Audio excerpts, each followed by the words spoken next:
Despre ce vorbeați? Îi povesteam lui mama un film. Ce fel de film? Un film de oameni mari.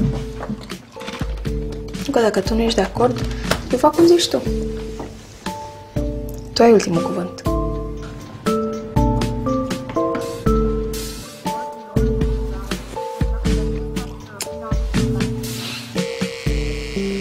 Știu cum face că rămâne în relații bune cu toate.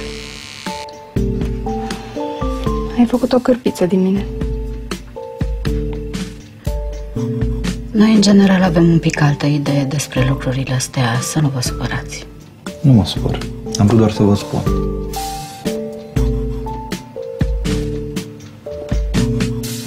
Cum se zice, anul nou ți-a adus o schimbare în viață. Să-i scriu lui Moșu să-mi aducă un bărbat mai cu voință. Scrie.